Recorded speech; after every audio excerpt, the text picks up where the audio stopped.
toàn thể quý vị khán giả thân thương đang đến với chương trình Chọn Ai Đây.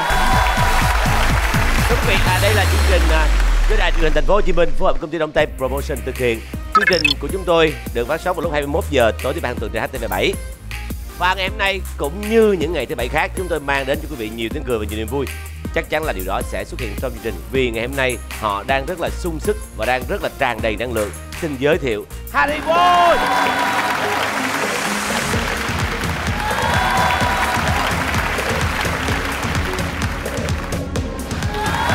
Xin giới thiệu Puka.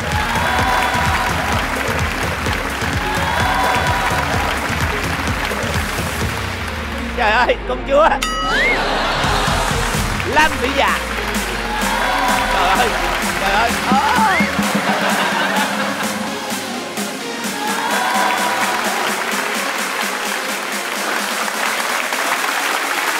Bibi Trần.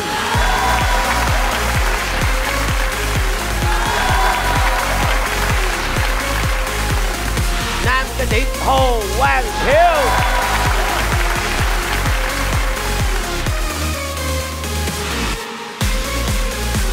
Chu Phạm.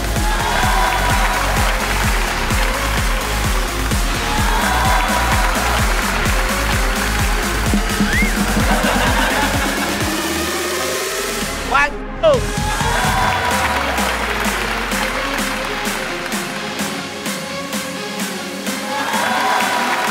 Lê Dương Bảo Lâm.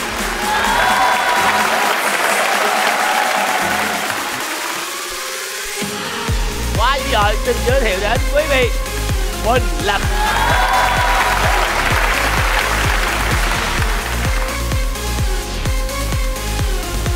Rồi, lên luôn.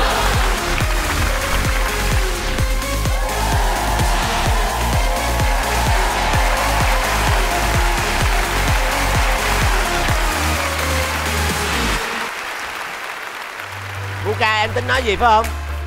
Dạ không anh, em nhìn Quỳnh Lập thôi, tại vì em thấy á. Ai vậy? Ai vậy?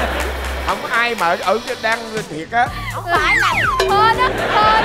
Bộ đồ của Lập lâu ngày chưa có giặt hay gì á. Rất là sạch nha chị. Không phải đâu. Sạch luôn á. Nó rất là thơm. Không em ơi, hôi nha, hay là bộ tóc của em á. Không đâu chị, tôi đừng có đặt về với chị á. Có cái này mới mai nha. Em cảm thấy may mắn khi mà chị Dạ dời xuống tầng trệt. Chứ chị Dạ còn trên đầu em là đầy đầu em rồi. Đây, xin giới thiệu tới quý vị Fanny và Gil.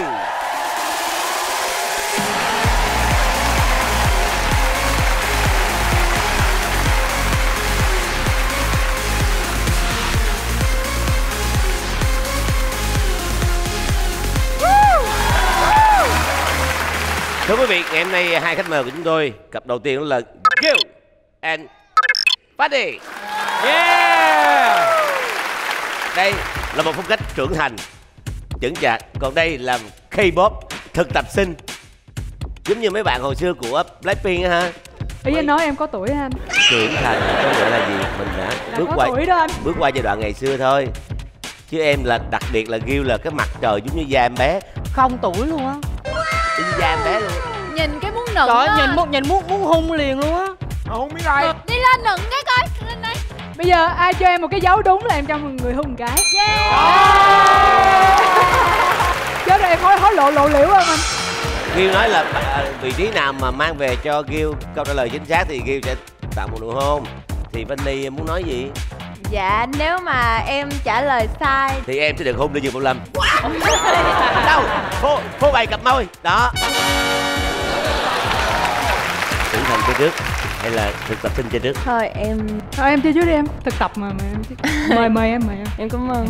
Thưa quý vị, Fanny là người chơi đầu tiên. Mời quý vị cùng chúng tôi bước vào cuộc chơi.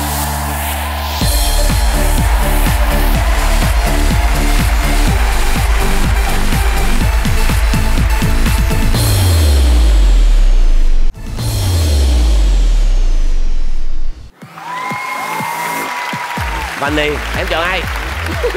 Người ta có chiến thuật hết rồi. Quang Trung. Các anh ơi, mình sẽ mở màn chương trình ngày hôm nay được sôi động nào. Và đây là câu hỏi về cho Quang Trung. Dạ. Bên dưới bộ lông trắng như tuyết của gấu Bắc Cực da của chúng có màu gì? Màu hồng tím pastel trending 2020. Bộ móng của em đó. Cái màu của em luôn đó em. Bình thường đó chúng ta sẽ nghĩ là bên dưới cái lông của những con vật đó thường sẽ cái màu da nó giống như vậy đúng không? Thì tương tự gấu Bắc Cực người ta cũng sẽ nghĩ là bên dưới bộ lông trắng muốt của nó thì sẽ là màu da trắng. Nhưng không, cái da nó hơi tím tím hồng hồng mởn mởn pastel như da em bé đó em. Cho nên câu trả lời cuối cùng của em là màu hồng tím pastel trending 2020 ạ. Trời, cảm ơn. Trời ơi, con gấu gì màu lạ trời. Không, thiệt ra là mọi người ơi, trả lời nghe cho nó dữ dội thôi chứ nó là màu hồng hồng phấn phấn da da mình đó. Thì nói là hồng da đi, là hồng tím. Mà trả lời vậy khán giả mới vỗ tay đúng không ạ? Dạ đúng. Ok. Có nghĩa là Quang Trung chọn là màu da hồng nhạt. Màu trắng hồng của da em bé. Fanny thân mến, Fanny có tin hay không? Em tin anh Trung. Tin. Trời ơi là trời. Bé nó nhỏ. Em tin mù quáng luôn á. Tin mù quáng quá. Đúng là con bé thực tập. Đây cũng là một cái game thực tập dành cho bé. Sau game này thì bé sẽ không tham gia game show nữa. Bị sốc về tâm lý. Lựa chọn của bé là tin lời Quang Trung. Đó là một sự lựa chọn không chính xác.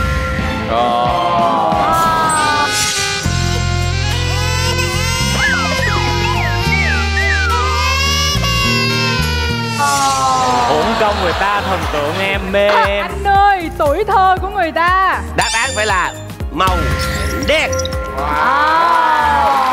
Bên dưới bộ lông trắng như tuyết, gấu Bắc Cực thực ra có làn da màu đen, cho phép chúng hấp thụ năng lượng từ ánh sáng mặt trời Wow.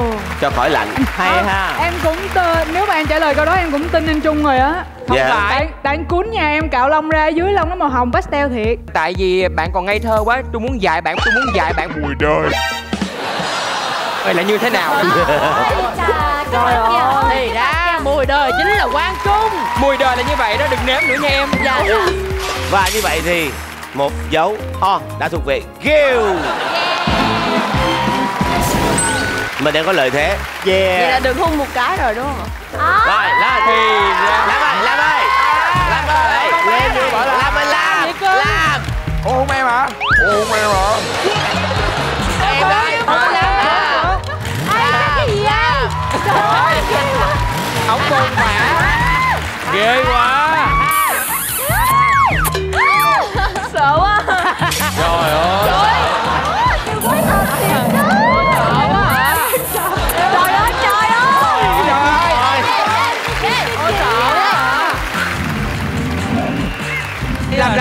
Làm ơi, em giống như kinh công vậy đó. Sợ quá à. Sao cảm giác sao? Sang chấn tâm lý luôn á. Cái gì? Trời, bình thường em ở gần kế bên em đã quen. Ôi. Trời ơi. Vô lắm. Em phải như vậy á, em hiểu không? Bây giờ sẽ là lượt Gil. Xin mời hãy chọn vị trí. Thì cái dấu O ở trên đó rồi. Hôm nay em nói là em tới đây em sẽ quyết định chọn anh em sinh đôi của em trước. Anh Trung Phạm. Trời ơi. Đây là anh Gil Phạm nha mọi người. Tình anh em mình tới đâu? Tới hôm nay thôi. Tới rất cao. Ok, em tin anh. Như vậy là Chun Phạm là người được chọn. Có nghĩa là gì? Gil đang có một cơ hội, chính giữa là Quang Trung rồi. Nếu đúng Chun Phạm nữa thì vị trí cuối cùng sẽ được chọn chính là Fanny chọn BB Trần. Mình trả lời sai là hơi mệt mỏi. Mình phải trả lời đúng để chặn cái con đường đi của Gil. Dạ. Nếu mà trả lời sai một lần nữa nha. Đã chơi kết thúc. Không, Lê Dung làm xuống nữa.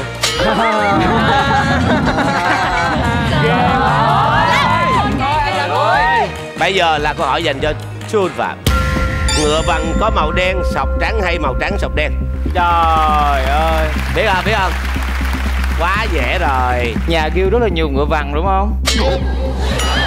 Nhà em đâu có sở thú thôi. Không, ý là em thích những cái hoa văn ngựa vằn đúng không? À đúng rồi, nhưng mà cái chuyện đó chuyện của 8 năm trước. Và các bạn fan của Gil tặng cho Gil rất là nhiều họa tiết ngựa vằn. Nhưng mà tặng nhiều quá cho nên mình nhìn nó cũng chung hết đó, chứ mình đâu có ngồi mà phân tích cái nào trắng cái nào đen. Cái con ngựa vằn là một cái con ngựa mà ở hoang dã, thì lúc mà nó còn trong cái phôi thai á thì nó màu trắng, nhưng mà từ từ lớn lên nó có vằn thì Tức là màu trắng nhưng mà cuộc đời váy bẩn vô nó đúng không? Cho nên nó có những cái vết đen của cuộc đời nhảnh vô cái gì?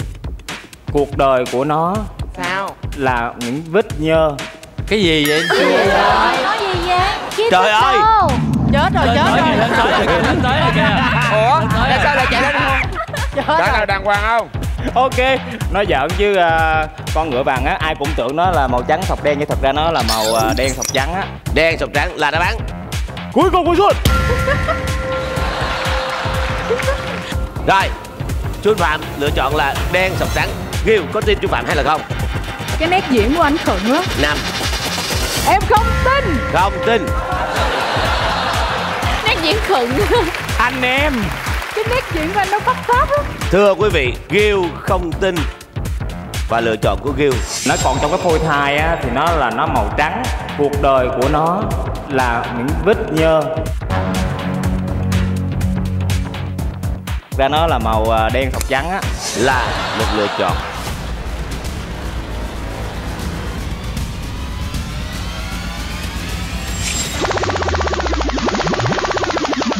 không chính xác. Đi về hả? Đi về bà nha. Đáp án chính Tình xác. anh em kết thúc từ đây. Thiệt á. Đáp án chính xác là đen sọc trắng. Giai đoạn đầu của phôi ngựa vằn có màu đen khắp cơ thể. Vào cuối tháng của phôi thai, các vệt trắng sẽ xuất hiện do kết quả của sự ức chế sắc tố. Nhưng những sợi lông trắng này vẫn có gốc là màu đen. Một dấu ít đã được công nhận cho Fanny. Fanny thân mến, Dạ, mình sẽ chọn vị trí nào? em chọn anh Lê Dương Bảo Lâm ạ. Mong là anh không làm em sợ nữa. Trả lời thật lòng. Dạ. Anh sẽ không làm em sợ, nhưng mà sẽ làm cho em không biết chọn đúng hay sai. Ôi cha cha. Đây là câu hỏi Lê Dương Bảo Lâm. Chương trình chọn ai đây có format gốc từ nước nào? A. Mỹ, B. Thái và C. Úc. Biết không? Chương trình ở bên Thái Lan là chọn ngay đây, nó tên là Khòi Mi Lèo Ma Lời. Khòi mi lèo ma lời. Khòi Mi Lèo Ma Lời. XO. Nói lại lần nữa. Thiệt không vậy? Thôi em Nói lại. Nói lại cái Khòi Mi Lèo Ma Lời. XO. Ủa thiệt không vậy? Là phải tin anh, tại vì á mình là đất nước Đông Nam Á kế bên nhau và Đông Tây Promotion mua cái format với giá là 4 tỷ 6. Tại vì khi mà tụi anh hợp format đó là cái anh đạo diễn ở bên Thái Lan. Ông tên gì? Săn cây khọt. Xăng tia khọt. Xanh chi khọt của ba Vũng Tàu. Cây khọt ở cả ba Vũng Tàu. Khọt. Rồi khi mà hợp format xong là khoảng 4 tiếng đồng hồ thì tất cả ekip tụi anh là 9 người, cộng anh Trường Giang, cộng đạo diễn Nguyễn Thành Vinh, nữa là đi ăn bún riêu. Nói chung là đãi ảnh đó. Cuối cùng người trả tiền là cái cô gì thư ký đó. Cô người hai cô chớ mai. Là chương trình chọn ai đây? Tên tiếng Thái là gì? Tên gì? Khòi Mi Lèo Ma Lời.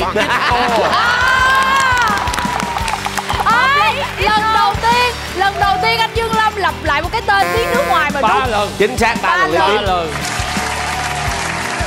Nhớ nha, XO là đánh caro đó. Khòi Mi Lèo Ma Lời XO. Cho nên format này mua lại là 4 tỷ 6, mua bên Thái Lan. Hãy tin anh. Anh đọc lại một lần nữa cho em tin được không anh? Khòi Mi Lèo Ma Lời XO. Thanh Liên thân mến, Dạ. có tin vào Khòi ba lời má lèo không? Tên. Tên. Đừng làm em sợ. Và lựa chọn của Fanny tin vào Lê Dương Bảo Lâm là lựa chọn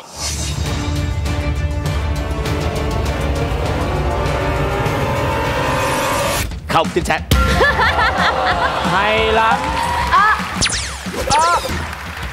Nói dối làm tim tan nát. Anh nói dối làm trái tim đau. Đền bù cho bé bằng một nụ hôn đi anh. Đúng rồi. Em sợ. Chọn ai đây có tên gốc là Hollywood Square, được chiếu lần đầu trên kênh NBC của Mỹ vào năm 1965. Đến đây chương trình đã được bán bản quyền đến nhiều quốc gia trên thế giới như là Anh, Argentina, Úc, Canada, Pháp, Thái Lan và gần đây là Việt Nam. Một dấu O đã được đánh cho Ghiêu. Và như vậy Ghiêu đang đứng trước cơ hội mang về chiến thắng. Mời Ghiêu chọn vị trí. Chắc Ghiêu cũng biết vị trí nào rồi. Đúng rồi, Caro em phải chọn chứ, chọn để em thắng chứ. Kiều Quyết định ơi. mà. Ủa Kiều Kiều đi chọn em hả? Kiều chọn em. Nhưng mà tại sao Kiều nói như vậy? Để Kiều hỏi cho biết thôi à. Và Kiều sẽ Hỏi chọn. cho biết chi? Kiều bạn sẽ chọn Máy ăn tim. Quỳnh Lập. Câu hỏi dành cho Quỳnh Lập. Vì sao gốc cây ven đường thường được sơn vôi trắng? Trời ơi. Chúng ta sống ở thành phố Hồ Chí Minh đã lâu, nhưng mà riêng em sống từ thời Âu Lạc tới bây giờ. Trời ơi. Em rất hiểu về thiên nhiên, đặc biệt là cây gỗ. Như tất cả mọi người cũng đã thấy, những cái người mà da trắng dễ bị muỗi chích, côn trùng chích hơn là mấy người da đen. Chính vì lớp trắng đó đó, để cho thấy có con kiến ở trên đó đó, người ta đập con kiến đó cho con kiến nó chết, để con kiến nó không cắn cái cây đó. Cho nên cái mục đích cuối cùng là gì? Trét cái vôi đó lên cái cây để tránh mấy con kiến như con côn trùng nó tập trung vào đó, nó cắn vào cái cây. Đáp án cuối cùng là Đáp án cuối cùng là để tránh côn trùng tập trung vào cây.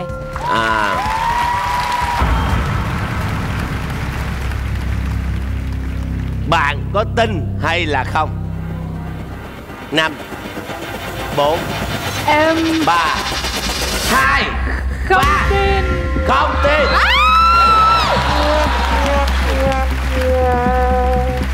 Thưa quý vị, lựa chọn của Gil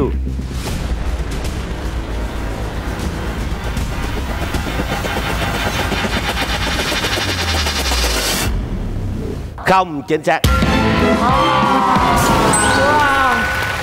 Đáp án của chương trình là diệt trừ sâu bọ côn trùng. Quét vôi quanh gốc cây là biện pháp hữu hiệu để bảo vệ cây trồng trước sự tấn công của nhiều loại côn trùng, nấm mốc và một số loại bệnh gây hại đến sức khỏe của cây. Và sự lựa chọn vừa rồi rất tiếc, nếu đúng là đã mang về chiến thắng rồi. Em muốn kéo dài cuộc chơi mà mọi người. Gil muốn kéo dài thời gian ở bên em. Đúng rồi. Một dấu ít đã được đánh cho Fanny. Wow, cái này căng thẳng à. Và Fanny thân mến, Dạ. bây giờ cuộc chơi lại bắt đầu. Thế thì Fanny sẽ chọn vị trí nào? Em chọn chị Harry ạ. Harry. Câu hỏi dành cho Harry Won. Dạ. 2 món ăn của Việt Nam lọt top 50 món ăn ngon nhất thế giới do CNN bình chọn là phở và món gì? Trời ơi, vô họng ba luôn. Quá dễ. Hân ăn đi nè. Thật ra thì Harry đã sống ở bên Hàn Quốc. Và ở bên Hàn Quốc người ta nhắc tới món ăn người Việt là người ta hay nhắc tới món gì đầu tiên? Đó là phở. Đúng rồi. Sau đó là gì? Bánh tráng mì. trộn, cơm bánh Long Xuyên, bánh mì. Con nhắc tới bánh mì. Bình thường á, là trước đây á, là người ta ăn phở nè, rồi gỏi cuốn nè, bánh mì nè, những cái 3 món này là nổi tiếng. Nhưng sau khi một người xuất hiện tại Việt Nam và tất cả thay đổi hết, đó là Obama. Đúng rồi. Bún chả. Đúng, bún chả. Dạ, đúng rồi. Và bây giờ cả trên thế giới, nhất là bên Mỹ, rất là thích bún chả Việt Nam. Và bây giờ ở bên CNN nổi tiếng nhất cái 2 món của bên Việt Nam, đó là thứ nhất là phở và bún chả. Hay quá. Có lý. Đáp án của Harry Won đó chính là bún chả Hà Nội. Xin hỏi Fanny, tin chị Harry Won hay là không tin? Tin hay không? 5 4 3 2 1. Đây á, là người ta ăn phở nè, rồi gỏi cuốn nè, bánh mì nè. Cả trên thế giới, nhất là bên Mỹ, rất là thích bún chả Việt Nam. Ở bên CNN nổi tiếng nhất cái 2 món của bên Việt Nam, đó là thứ nhất là phở và bún chả. Hết giờ. Không tin. Không tin. Trời ơi. Sai rồi em ơi. Lựa chọn của Fanny là không tin vào Harry Won, có nghĩa là không tin là món bún chả lọt vào top bình chọn của CNN. Và lựa chọn của Fanny là một lựa chọn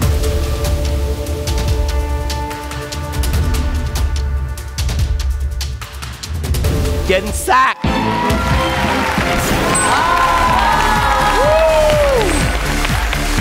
Như vậy một dấu ít nữa đã được đánh cho Fanny tại vị trí Harry Won. Trận này quyết liệt nha. Hai món đặc sản của Việt Nam là phở và gỏi cuốn đều lọt top 30 trong danh sách 50 món ăn ngon nhất trên thế giới do CNN công bố. Gil sẽ chọn. Đâu còn lựa chọn nào khác Hết người lựa chọn rồi, em chọn anh Hiếu ạ. Hồ Quang Hiếu. Câu hỏi dành cho Hồ Quang Hiếu. Nơi nào ở Việt Nam được mệnh danh là thiên đường tôm hùm? Bình Tiên, Bình Xuyên hay Bình Ba? Biết à? Quá dễ. Anh có nhà hàng hải sản nó khác. Nhà em bán hủ tiếu nó khác. Hủ tiếu. Hủ tiếu cũng xài tôm sú mà. Mà tôm sú Chứ không phải là tôm hùm. Tôm hùm mà nổi tiếng nhất và nhiều nhất là ở Bình Tiên. Như vậy Bình Tiên là đáp án cuối cùng, nên nhớ nếu mình chọn đúng thì không sao, cuộc chơi còn tiếp tục. Nếu mình chọn sai, lời nguyền ứng báo. Và thưa quý vị, Kiều Lê tin hay là không?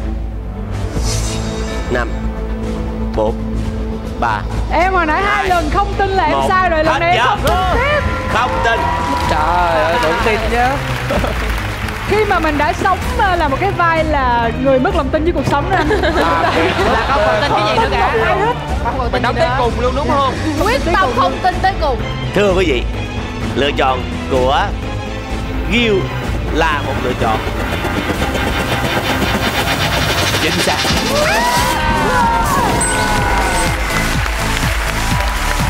Em bác bỏ lời nguyền hả?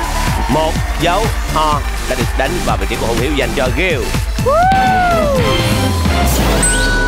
Bình Ba là một hòn đảo nhỏ nhắn và xinh đẹp nằm ở vịnh Cam Ranh. Nơi đây được nhiều người biết đến như là một khu du lịch có vẻ đẹp tuyệt mỹ cùng với món ăn đặc sản nổi tiếng. Và nổi bật nhất là tôm hùm Bình Ba. Tôm hùm nơi đây to, thịt thơm, ngọt. Bây giờ có một lợi thế đã dành cho Gil, đó là 2 vị trí rồi. Thì chúng ta chắc chắn, Fanny à, Dạ. phải biết đi về đâu rồi chứ gì. Dạ. Hãy chọn Em vị trí. chọn anh BB Trần. BB Trần. Trời ơi, nay cái lẩu của mình nữa làm ăn được quá hả? Mình bắt đầu phớt lên rồi anh ơi. Đây, BB Trần. Chắc không nhiều người biết đâu, Gil à. Gil à. Có thể có. Nhưng mà hỏi em à. Anh Giang cứ lộn qua lộn lại. Chưa, ông hiểu gì luôn. Có liên quan. Anh nói với Gil là Gil ơi, câu này chắc không nhiều người biết Để đâu. cho Gil mừng thầm. Có nghĩa là trước Gil á. mừng bởi vì em sẽ trả lời sai. Bởi vì em trả lời đúng là Gil sẽ ra về. Hiểu không? Dạ. Hoàng Thùy Linh Ai anh? là ca sĩ. Ai anh nói ai? Hoàng Thùy Linh. Anh mới đọc. Hoàng Thùy Linh. À, Hoàng Thùy Linh. Hoàng Thùy Linh. Linh. Dạ. Hoàng Thùy Linh đạt kỷ lục năm 2019 nhờ hoạt động nào? Như mọi người đã biết đó thì trong năm qua chị Hoàng Thùy Linh đã ra một cái MV là Để Mỹ Nói Cho Mà Nghe. Thì đã rất là thành công, được coi như là một cái sự trở lại, được coi như là ngoạn mục trong năm 2019 của chị Linh luôn. Thì sau một cái loại thành công đó thì chị mới ra một cái album là coi như là gọi là một cái tiếng vang rực rỡ luôn, đó là cái album mà Hoàng. Thì cái album này đã đạt kỷ lục, đó là chị đưa chị Hoàng Thùy Linh á thành một nữ ca sĩ có nhiều bài hát về văn học nhiều nhất. Thì đó là kỷ lục thành công nhất của hoạt động của chị trong năm qua, trong năm 2019. Hay. Chỗ đáp án chưa?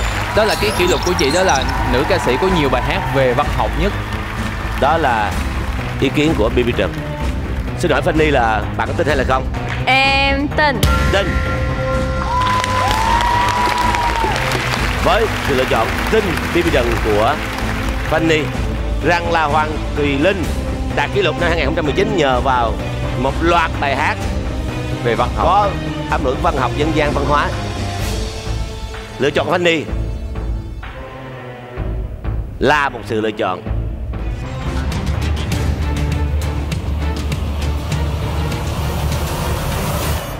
không chính xác.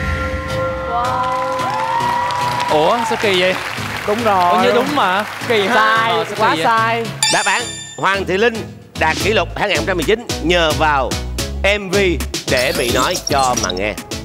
Lần đầu trong lịch sử làn sóng xanh, sản phẩm Để Mỹ Nói Cho Mà Nghe thắng tất cả đề cử gồm ca khúc của năm, bài hát hiện tượng, hòa âm, phối khí, MV của năm, nữ ca sĩ của năm, sự kết hợp xuất sắc, ca sĩ đột phá và top 10 ca khúc được yêu thích nhất.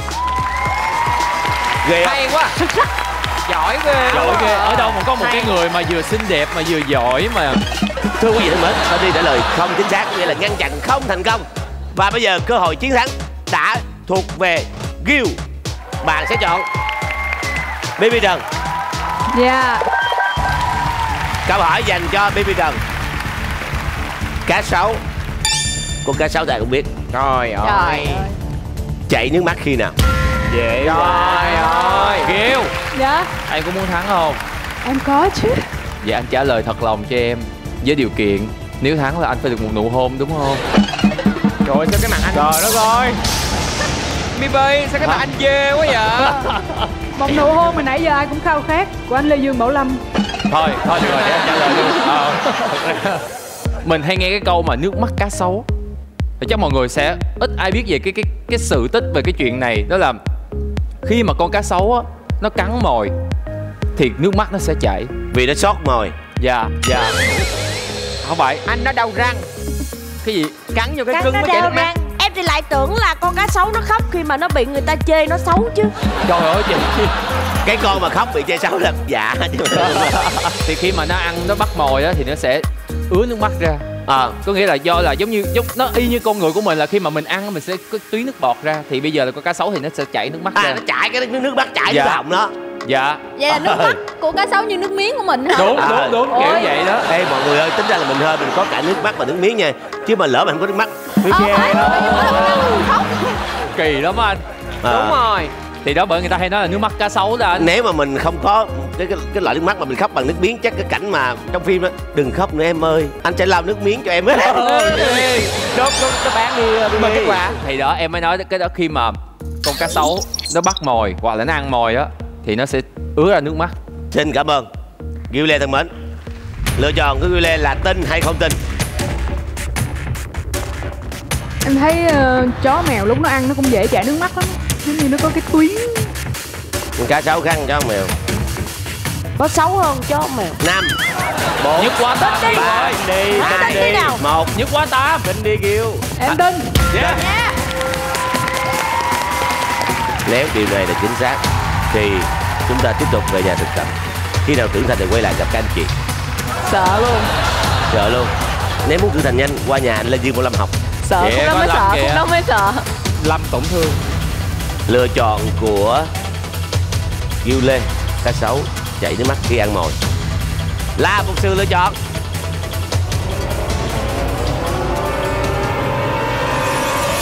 chính xác.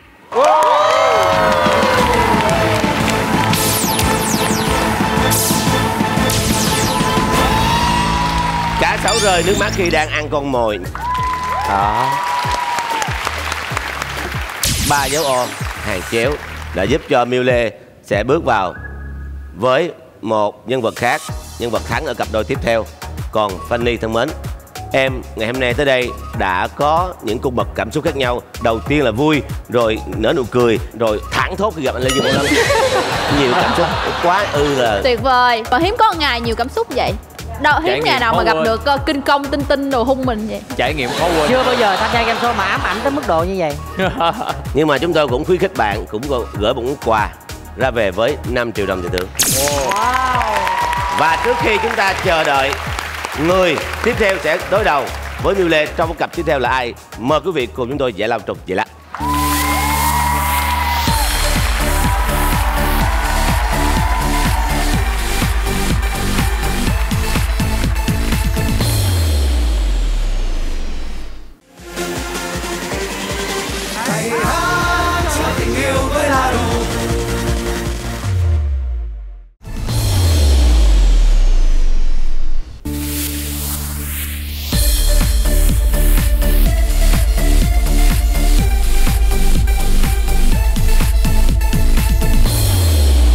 Thưa quý vị thân mến, chào mừng quý vị quay trở lại với chương trình Chọn Ai Đây. Bây giờ là cặp đôi tiếp theo tham gia chương trình, Võ Hoàng Yến và Oanh Kiều.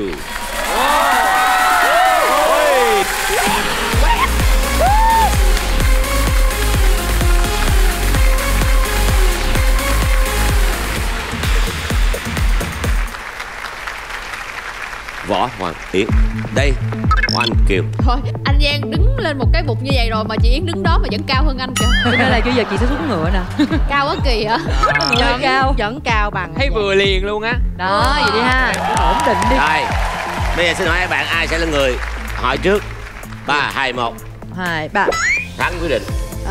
Em chơi trước. Oanh Kiều chơi trước. Hãy chọn vị trí. Em có cho chương trình thì em thấy anh Jun là người trả lời thật thà nhiều nhất nên là em sẽ chọn anh. Rồi thì em sao tin em dữ vậy? Thưa quý vị, vòng 2 xin được phép bắt đầu.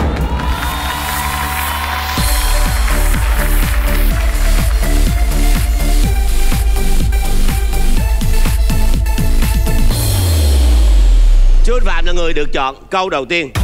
Chính phủ Singapore đã ban lệnh cấm bán kẹo gì trên toàn quốc từ năm 1992? Singapore đó là luôn luôn quan tâm đến quyền con người và sức khỏe con người. Thì cái năm 1992, cái công viên Universal của Singapore đó đã xảy ra một tai nạn là cái em bé đó ăn cái kẹo đó. Đó là kẹo nổ. Mọi người đang kẹo nổ chưa? Thực ra kẹo nổ. Ngậm vô kẹo... xong nó nổ. Bầm nước miệng. Có nghĩa là bình thường á thì nó ok nhá, nhưng mà không hiểu sao là hôm đó là nhà sản xuất làm cho cái kẹo đó nó quá mạnh thì nó gây ra bị phỏng luôn cái lưỡi. Rồi anh. Chỉ có nhiêu đó thôi mà Singapore đã cấm rồi. Và đáp án cuối cùng là kẹo nổ. Kẹo nổ. Kẹo nổ là lựa chọn của Chuân Phạm. Không biết là Oanh Kiều có tin hay là không? Em chọn là em tin. Tin Chuân Phạm. Thưa quý vị, lựa chọn của Oanh Kiều là một lựa chọn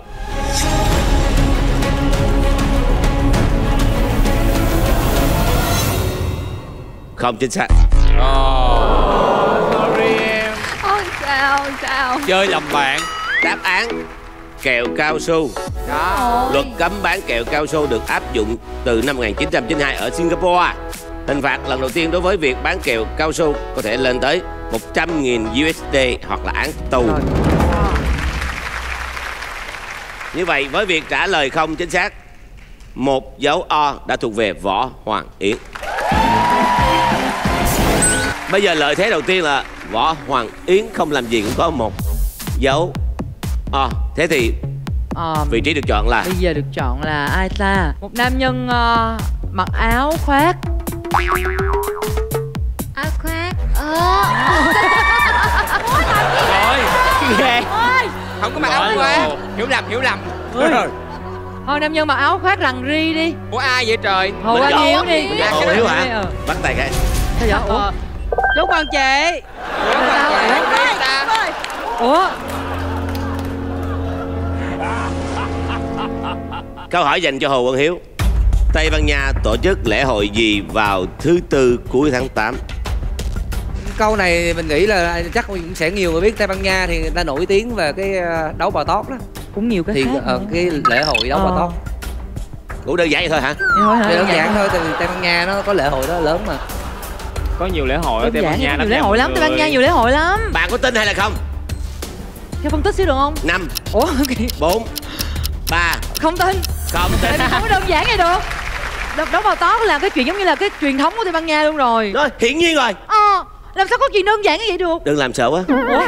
Ghê trời, tao dễ thương bữa nay mà. Như vậy chọn là không tin Hồ Hiếu. Không tin. Võ Hoàng Yến không tin Hồ Quang Hiếu là một lựa chọn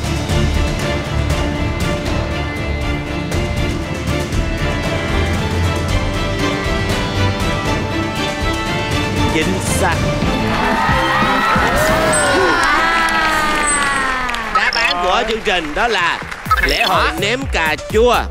Lễ hội cà chua nổi tiếng diễn ra vào thứ Tư cuối tháng 8 ở thị trấn Puno, Valencia, Tây Ban Nha.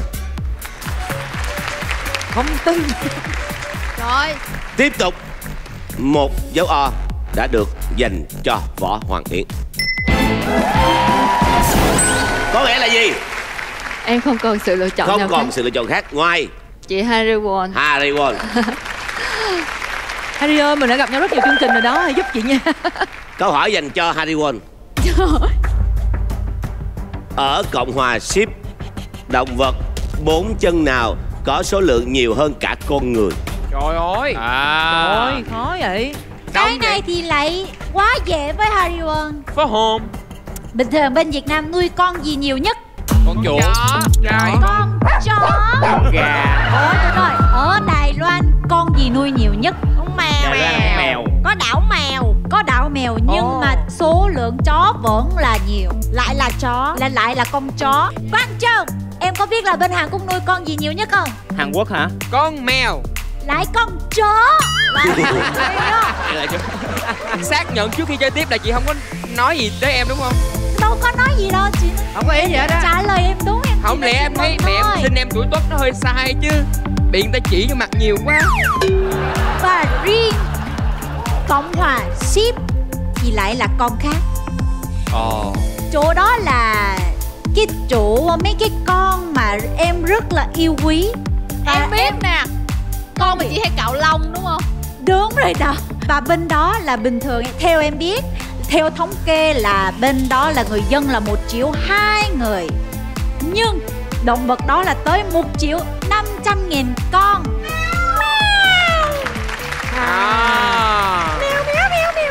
Cho nên ra ngoài đó thì mỗi người có thể nghe được cái thoại của con mèo. Mèo thoại sao? Bây giờ mèo mà mèo nhõng nhẽo nha anh. Rồi con mèo mà đánh đá sao?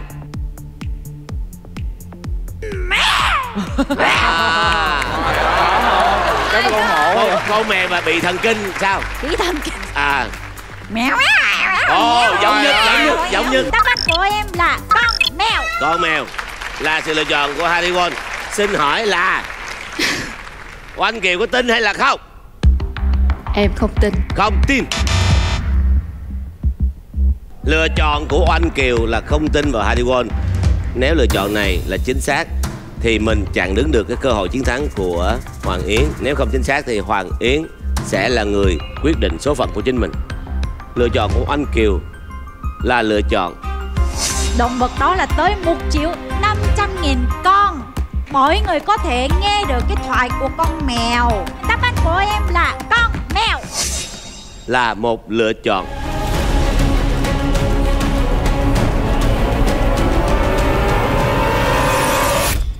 không chính xác.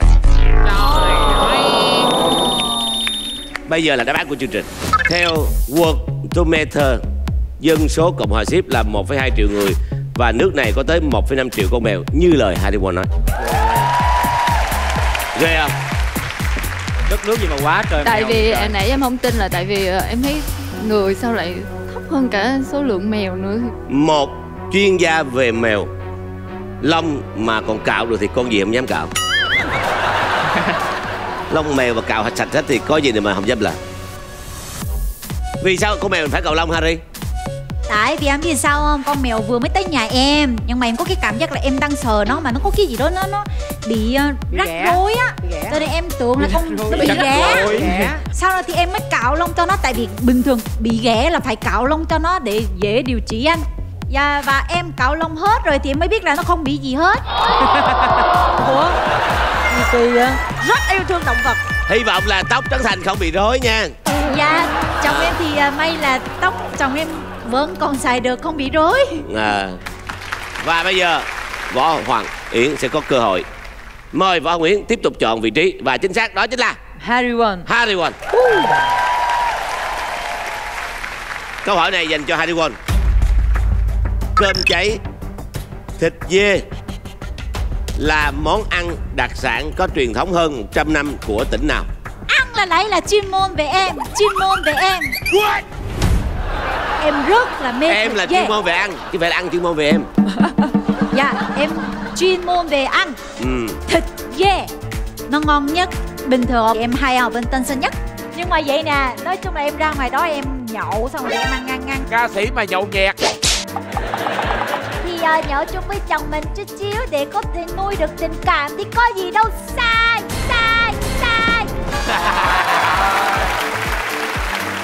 Là Harry lúc đó Harry hỏi rất là nhiều người là cái thịt dê nó bắt ở đâu ngon. Tại vì Harry rất là muốn ăn cái gì nó của gốc mà nó ngon thiệt là ngon. Thì người ta mới nói là có hai nơi, là một nơi là Ninh Bình, một nơi là Cao Bằng. Mà theo em biết là bên Cao Bằng là núi nhiều nhất và con dê nó sống nhiều nhất. Cho nên em sẽ chọn là Cao Bằng. Đây, câu hỏi chương trình là cơm cháy thịt dê là món ăn đặc sản có truyền thống hơn 100 năm của tỉnh nào? Và Harry chọn là tỉnh Cao Bằng. Cao Bằng. Đây là cơ hội để chúng ta chiến thắng. Tin hay không tin là tùy vào Võ Hoàng Yến. Tin không tin à? Nãy giờ 5 thì mình... Tin đi hả? 4 Tin đi. Không tin. Tại nhiều người kia không tin thì tôi không tin. Bạn đi ngược ha. Em chưa tin đi là không tin mọi người luôn. Chị chơi cá tính lắm chị. Lựa chọn của Võ Hoàng Yến là không tin vào Harry Won là một lựa chọn.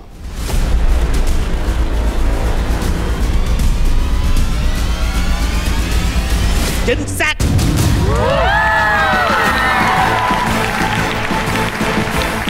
Trời, tội kêu anh Kiều quá, anh Kiều về luôn rồi. Đáp án của chương trình chính xác phải là Ninh Bình. Cách đây 100 năm, cơm cháy Ninh Bình có nguồn gốc từ một món ăn của người Hoa, được thanh niên Hoàng Thăng chế biến và tạo thành món ăn đặc sản Ninh Bình như bây giờ. Nước sốt chan cơm cháy thường được làm từ thịt dê núi Ninh Bình. Nước sốt này có vị thơm, sánh ngọt vị thịt dê nên ăn kèm với cơm cháy rất hợp.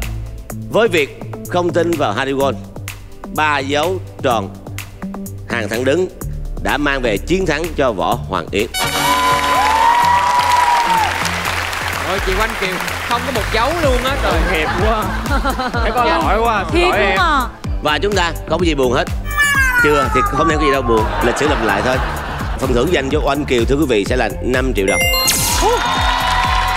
Và chúng ta sẽ cùng với Hoàng Yến đi vào vòng đối đầu sẽ gặp gỡ Gil. Và thưa quý vị, bây giờ là vài phút giải lao. Xin cảm ơn.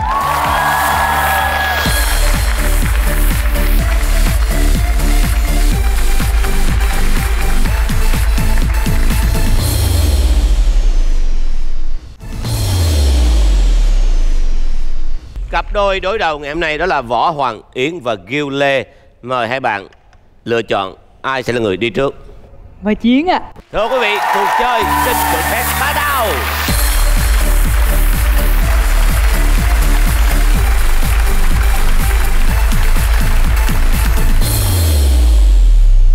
Yến sẽ chọn ai? Thôi chọn Lê Dương Bảo Lâm đi. Câu hỏi dành cho Lê Dương Bảo Lâm. Vào năm 1905, cậu bé Frank Epperson đã vô tình tạo ra cây que kem đầu tiên trên thế giới khi để quên ly nước chanh. Ở đâu? A. Hiên nhà, B. dưới gầm giường và C là bậu cửa sổ. Wow. Trời, tất cái câu hỏi không có người trả lời luôn. Chuyện là như vậy. Trời mùa đông, tuyết rơi phủ trắng đường phố. Một cậu bé có tên là gì anh? Frank Epperson. Epperson. Epperson. Epperson. Người nước nào? Người nước ngoài. Đúng rồi, người nước ngoài. Cậu ta là một cậu bé bán trà chanh chém gió. Trà chanh chém gió. Một ngày nọ, cậu cầm ly nước chanh cuối cùng. Ai mua trà chanh không? Cậu gặp một người khách ngoài nước Hàn Quốc. Rồi tiếng Hàn Quốc. Cậu mới nói là mua trà chanh không chị? Đúng à. Hay quá. Thế là trong đêm mưa gió bão bùng, tuyết rơi phủ trắng, cậu lại chạy tiếp tục. Chị ơi, mua trà chanh không chị? Sao? Đó, không ai mua. Cậu ta buồn rầu đứng trước hiên nhà và cậu khóc. Tuyết ngoài trời thì phủ trắng, cậu ta mới xỉu. Đó, cái người dân người ta chở cậu đi cấp cứu. Ủa, gọi ly trà chanh đâu? Thì đó, từ từ. Cái ly trà chanh cậu mới để ngoài hiên nhà. Cậu mới vô bệnh viện. 2 ngày sau, cậu quay trở lại đó. Cậu mới cầm ly trà chanh lên thì tự nhiên nó đóng băng. Cái cậu mới rút ra thì nó thành cái cây kem. Thì bây giờ cậu là giám đốc một hãng kem rất là lớn mà cậu để ở ngoài hiên nhà nha Yến nha. Trời ơi, tức luôn. Ủa? Chứ không ai mà chui gập giường làm cái kem hết á. Gập giường đấy sai lắm rồi. Bậu cửa sổ hả? Bậu cửa sổ với hiên nhà. Bậu Nghe cửa sổ là nói dân ca quá hả? Tức ghê á. Như vậy là đáp án là hiên nhà. Và Võ Hoàng Yến thân mến, có tin hay là không? Em nên tin anh không? Chắc ăn luôn. Tin được không? 5 4 3 2 1. Tin. Tin. Sao có niềm tin của chị nó mỏng manh vậy chị? Tin Thôi bà buông tươi kìa. Tin. Ủa cái này bị áp lực hỏi tin không tin, nó lúc bị 5 4 3 2 1 hỏi tin không, hỏi tin nó đại. Võ Hoàng Yến lựa chọn là Tinh Lê Dương Bảo Lâm.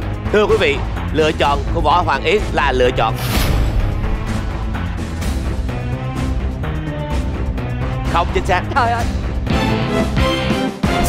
Đáp án phải là bầu cửa sổ.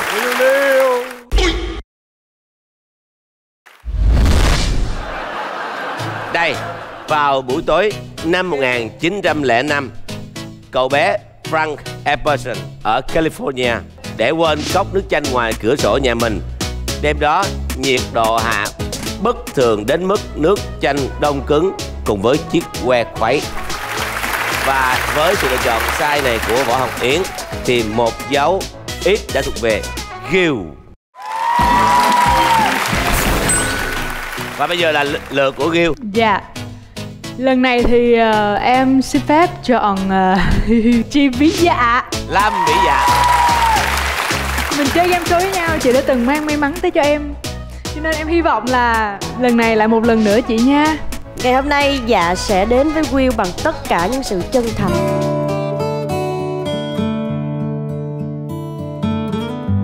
Chị nói như vậy là em thấy buồn rồi, bởi vì em tên Gil chứ không phải là Will. Gil, tôi đã phát âm rất rõ ràng là Gil. À ok. Câu hỏi dành cho Lâm Vĩ Dạ. Hoàng Thùy Linh có MV Duyên Âm. Hoàng Thùy Linh đã mặc bao nhiêu trang phục trong MV này?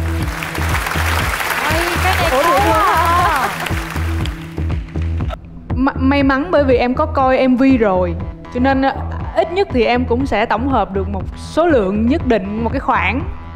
Dạ. Và nếu như tất cả chúng ta đã biết với MV Duyên Phận của chị Như Quỳnh thì chị chỉ mặc một bộ dài màu tím duy nhất để hát từ đầu tới cuối, thì MV Duyên Âm của Hoàng Thùy Linh cổ phải thay đến 9 bộ. Gì nhiều dữ vậy? 9 bộ. Đúng bởi rồi, vì nhiều lắm. Bởi vì thật sự vì sao là 9 bộ mà không phải là con số khác. Con số 9 là con số mà Hoàng Thùy Linh cũng như là đạo diễn của MV đó và tất cả ekip đã thống nhất với nhau là chọn 9 bộ trang phục cho MV Duyên Âm. Và đó là câu trả lời cuối cùng của em. Con số 9 là đáp án từ Lâm Vĩ Dạ. Xin hỏi Gil Lê tin hay không tin? Thôi để hết sức tập trung nè mọi người ơi. 5 4 3 2 1. Tin hay không tin? 1 2 3.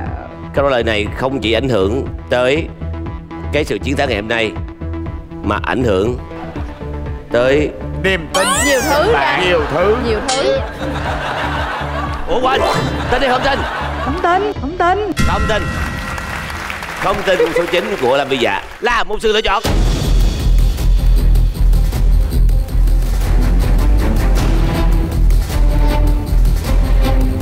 Là một sự lựa chọn chính xác. Đáp án từ chương trình. Em nghĩ là con số mấy? 8. Chính xác.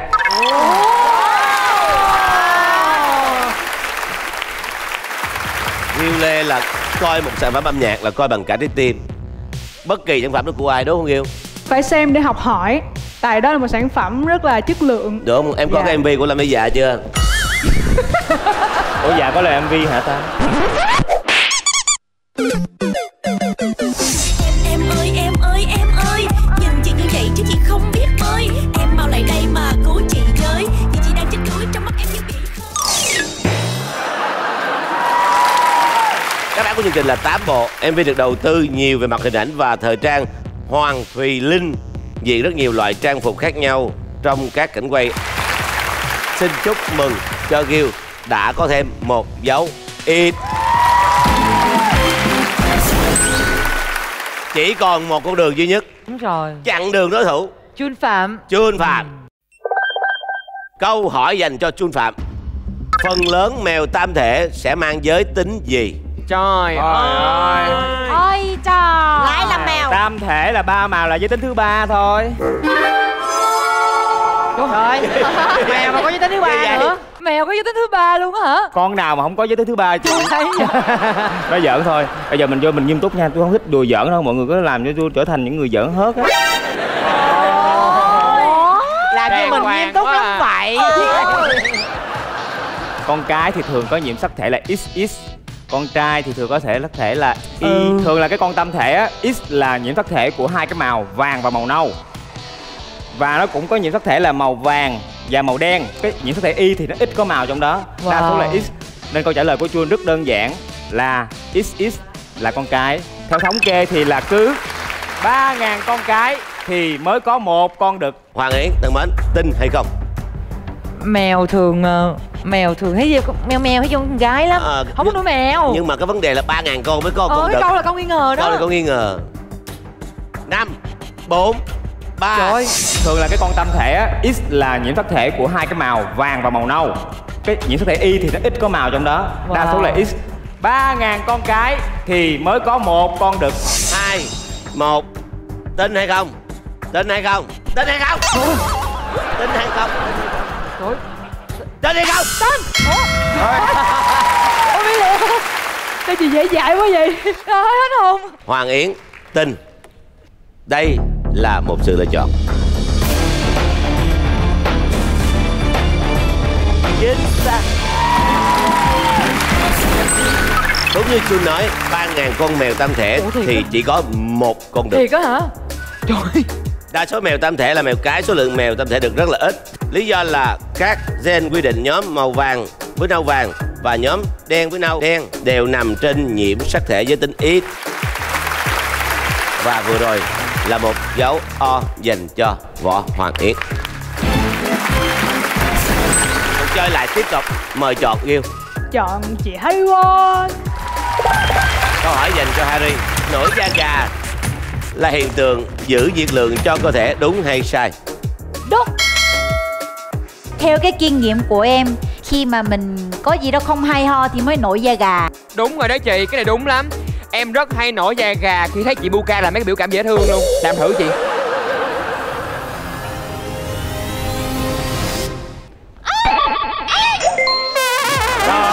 Nổi da gà. Tôi chỉ hay nổi da gà khi Buka hát.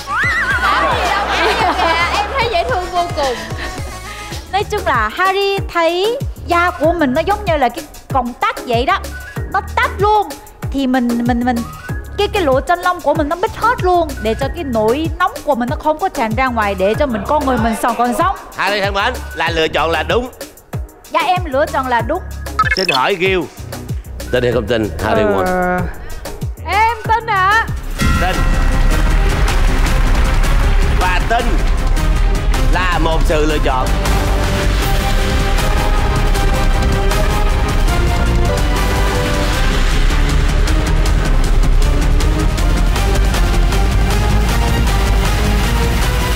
Chính xác. Khi da bị lạnh, kích thích các dây thần kinh, người cảm thấy lạnh, lông tơ dựng lên, lúc đó bề mặt da săn lại, ngăn không cho nhiệt lượng phát tán. Như vậy là một dấu ít nữa dành cho Ghiêu. Bây giờ nhiệm vụ của Võ Hoàng Yến còn gì nữa? Đúng rồi, Buka thôi, Buka. Câu hỏi dành cho Buka. Ca sĩ Ưng Hoàng Phúc tên thật là gì? Fan. Chứ mọi người có biết là anh Ưng Hoàng Phúc quê ở đâu không ạ? Chợ mới An Giang. Chính xác rồi, quê anh Phúc ở Đồng Tháp. Ở đây ai nổi tiếng mà không quê chung với chị Buka? Là những Đồng Tháp luôn hả? Tất cả mọi người. Anh Phúc lúc đó sinh ra và lớn lên ở Đồng Tháp, sau này mới dời về An Giang để mà ở. Đồng Tháp xã nào? Ấp Định Phong, xã Định Hòa, Lai Dung, Đồng Tháp. Ghê. Dạ, và ngày xưa anh Phúc là bạn thân của chị ruột của em. Chị em tên gì? Chị em tên là Nguyễn Kiều Cẩm Thi, em là Nguyễn Kiều Cẩm Thơ. Hợp lý nữa. Dạ, và anh Phúc lớn hơn chị em 1 tuổi, hai người là đôi bạn thân cùng trang lứa. Thì anh Phúc coi em như một đứa em ruột vậy đó. Lúc nhỏ anh Phúc hay bồng ẵm em đi chơi. Bồng ẵm nữa. Mình quan trọng cái tên khai sinh của anh Phúc tên là Phúc. Nhưng anh Phúc không phải họ Ưng. Ồ, là gì? Ưng chỉ là nghệ danh thôi. Anh Phúc tên là Nguyễn Hoàng Phúc cùng họ với em.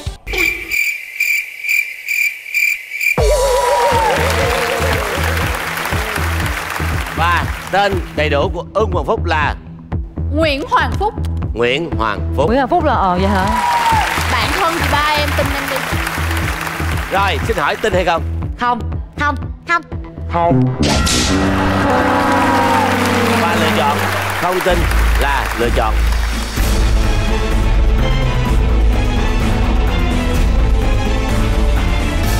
chính xác. Thực ra là tên là Nguyễn Quốc Thanh. Ca sĩ Ưng Hoàng Phúc tên thật là Nguyễn Quốc Thanh, sinh năm 1981 ở An Giang, là thành viên ít tuổi nhất nhóm 1088. Thành danh với một loạt hit như Thà Rằng Như Thế, Hứa Thật Nhiều, Thất Hứa cũng thật nhiều. Một dấu O dành cho Võ Hoàng Yến. Bây giờ là sự lựa chọn của Gil. Dạ em theo hàng dọc đi. Em xin chọn Trung ạ. Quang Trung. Câu hỏi dành cho Quang Trung. Vào lễ Giáng sinh, người Ấn Độ thường lấy cây gì trang trí thay cho cây thông? Cái cây rất quen thuộc với người Việt Nam chúng ta, mà tất cả các loại bánh đa số được gói từ lá này. Cây chuối. Cây chuối hả? Ví dụ như xứ lạnh đi thì người ta sẽ có những cây thông, những cái rừng thông, thậm chí là chúng ta được quyền đi vô trong đó để lựa cây thông mình đem về nhà mình nữa. Còn ở cái xứ Ấn Độ như là gần Việt Nam mình đi là cũng gần xích đạo và xứ nóng đó, mà cây chuối cũng là một trong những cái loại cây mà rất gần gũi với sinh hoạt của người Ấn Độ. Chung, có phải em nhìn cái màu áo của em nghĩ ra cây chuối liền? Anh biết vậy. Ngay lúc này luôn phải không? Cho nên là nghe rất là bất hợp lý, nhưng mà cây chuối Noel là một trong những cái loài cây người ta luôn trưng vào dịp Giáng sinh. Đáp án cuối cùng là cây chuối. Gil Lê tin hay không? Dạ không tin. Trời ơi, sao không tin được, vừa trưng vừa ăn tiện muốn chết. Thưa quý vị thân mến, lựa chọn của Gil Lê là không tin vào Quang Trung. Thiệt mà trời. Và lựa chọn của Gil Lê là lựa chọn không chính xác. Cái này cư dân mạng người ta hay gọi là xui khúc này nè.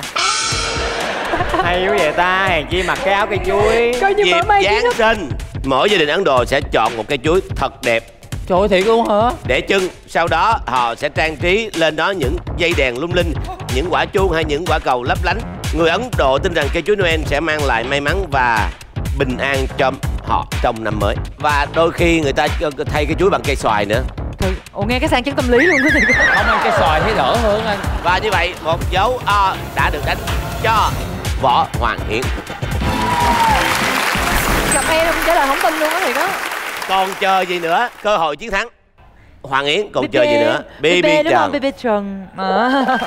Đây là câu hỏi dành cho BB Trần. Ê, nhiều người nói hai mình giống nhau hỗ trợ. Chị em sinh đôi mà. Điều gì sẽ xảy ra khi đập trứng ở độ sâu 20 m dưới nước? Đập trứng hay nè. Em được biết đó là chính vì cái áp suất của nước á, nó sẽ làm cho khi mà quả trứng nó vỡ ra thì bên trong sẽ là nguyên, còn y nguyên, không có bị bể hay không có bị gì. Trong trắng trong đỏ nguyên si. Cái nó lên bền lên bền trong nước lên bền mà. Phải không? Nó dẻo dẻo nó cái tiếng nó vậy á. Đúng rồi, nó dạng như cao su vậy đó. Nó cứ nó giống như một cái viên thạch vậy đó. Vậy đúng không? Dạ. Cuối cùng là ở phía trong vẫn còn nguyên. sau khi mình đập ra là trong trắng và trong đỏ vẫn còn nguyên hình. Dạ, vẫn còn nguyên hình. Xin hỏi Võ Hoàng Yến tin hay không? 4 3 2 1 tin hay không? Tin. Trả lời nào. Không. Chơi quyết đoán lên. Trả lời đi. Trả lời. Quyết đoán lên chị. Tin hay không?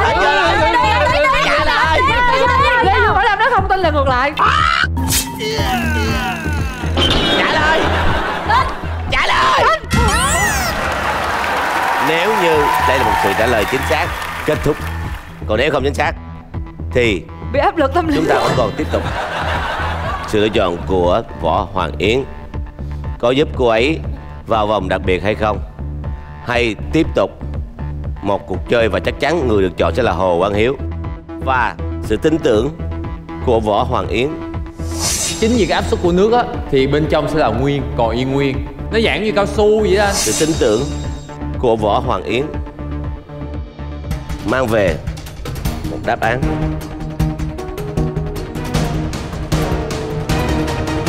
chính xác. Chị em.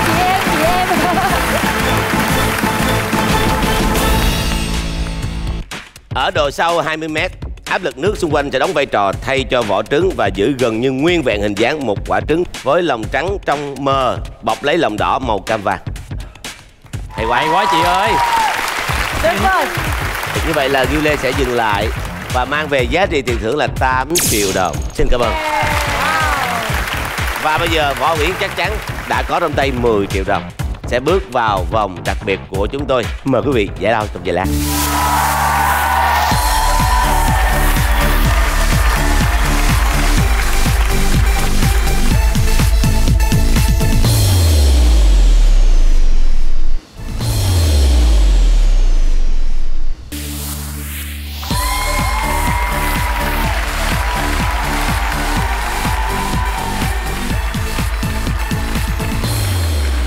Kính thưa quý vị thân mến, Võ Hoàng Yến đang có mặt tại vòng chung kết. Người giỏi nhất đêm nay. Tất cả nghệ sĩ chúng tôi mỗi người có một phong bì, trong đó là giá trị tiền thưởng và bạn có thể nhận 1 triệu, 2 triệu, 3 triệu, 4 triệu hoặc 10 triệu đồng là giá trị cao nhất. Tiền thưởng đó sẽ được cộng với 10 triệu đồng đang có sẵn chỉ khi nào trả lời đúng được câu hỏi của chúng tôi. Hãy chọn một nghệ sĩ hồn hiếu, gương mặt thánh thiện vô cùng. Chọn người hả? Chỗ khó, tỷ là 1/9 luôn á hả? Thôi chọn Ai? Trời, để tạo áp lực cho cái gì cũng lâu hết trơn. Hãy chọn đi. Bắt chọn lâu khó lắm luôn á. Chọn một người thôi. Có chọn Lâm là chắc rồi đó. Bạn sẽ chọn Quỳnh Lập đi. Quỳnh Lập. Yeah. Câu hỏi dành cho Quỳnh Lập. Theo phong tục tại Israel và Ai Cập, hai người đàn ông làm động tác gì để thể hiện sự chào hỏi? Ví dụ đi, mình gặp người nước ngoài, ví dụ người Mỹ đi, gặp nhau người ta sẽ như vậy. Hai người đàn ông đó. Còn ví dụ mà gặp người Nhật thì họ cái gì? Hey! Đó. Quan trọng là cái nước mình đang đố nè. Thì ở bên đây người ta có nhiều cách lắm.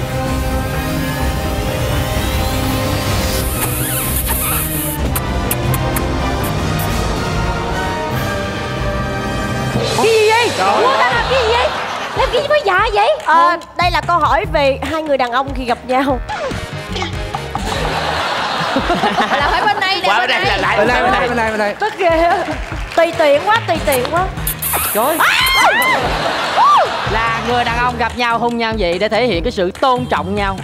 Thiếu rồi. Đàn ông xưa gặp nhau vậy nè. Trời ơi.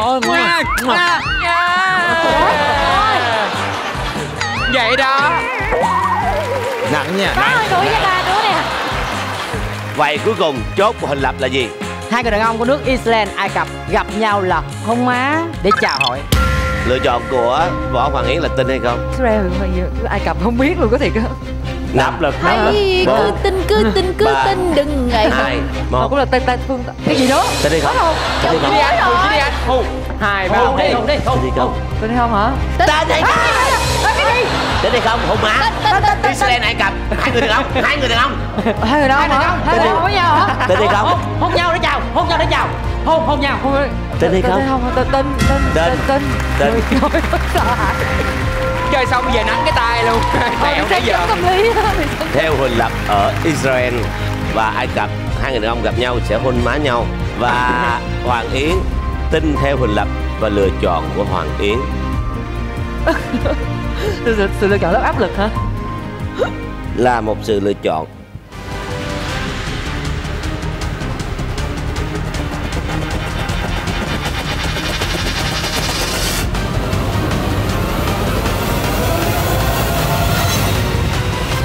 chính xác. Thì có hàng giật mình luôn á. Bây giờ quan trọng Mở ra cái triệu. quan trọng là cái số tiền bên trong bì thư là con số bao nhiêu, xin mời. Mở ra cái 1 triệu.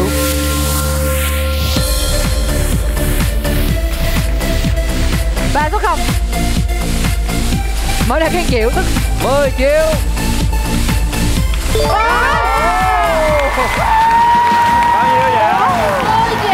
Như vậy là Võ Hoàng Yến mang về tổng cộng là 20 triệu đồng. Lần đầu tiên trong chương trình. Lần đầu tiên trong chương trình. Thiệt luôn á. Tỉnh lại liền luôn. Nghe cái tỉnh lại liền Thưa luôn. quý vị, đây là con số giải thưởng cao nhất từ số sống đầu tiên đến bây giờ. Thiệt, ai biết ngày hôm nay Võ Nguyễn tới đây được quá trời Tại màu đỏ đó. cái sự giúp đỡ của anh chị em nghệ sĩ, rồi mang về 20 triệu tiền thưởng, kỷ lục của chương trình. Thưa quý vị, xin mở những phong bì còn lại.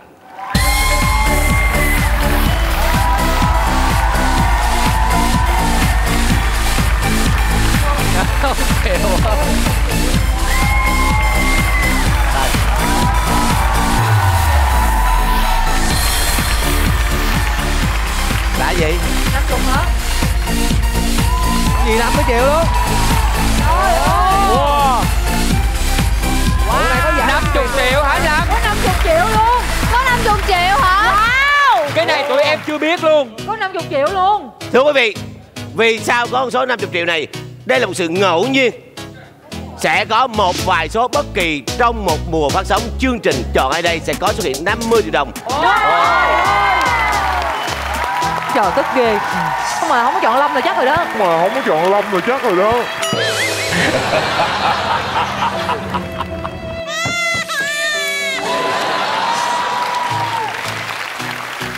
Như vậy là thôi cũng vui rồi. Thứ nhất mình tới đây mình kiếm về 20 triệu. Đúng rồi. Mình cũng khác biệt rồi. Thứ hai là mình tạo cái luật là mình cũng khác biệt nữa.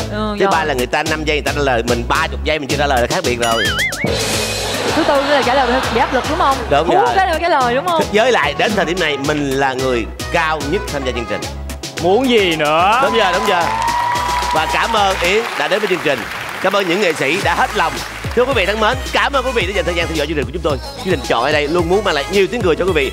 Chương trình do Đài Truyền hình Thành phố Hồ Chí Minh phối hợp công ty Đông Tây Promotion thực hiện, được phát sóng vào lúc 21 giờ tối thứ bảy hàng tuần trên HTV7. Bây giờ xin chào và hẹn gặp lại.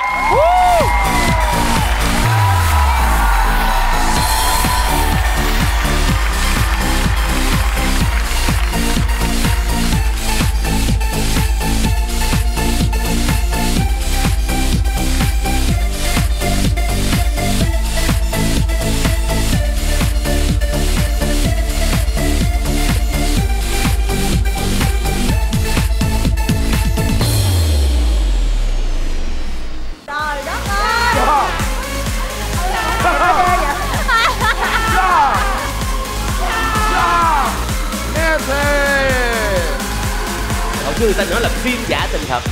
Bây giờ có câu là game giả tình thật. Xin giới thiệu người tình game show của Lê Dương, Bảo Lâm. Vâng.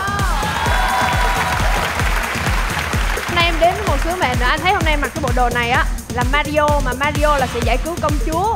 Mà khỏi ai? Khỏi quái vật.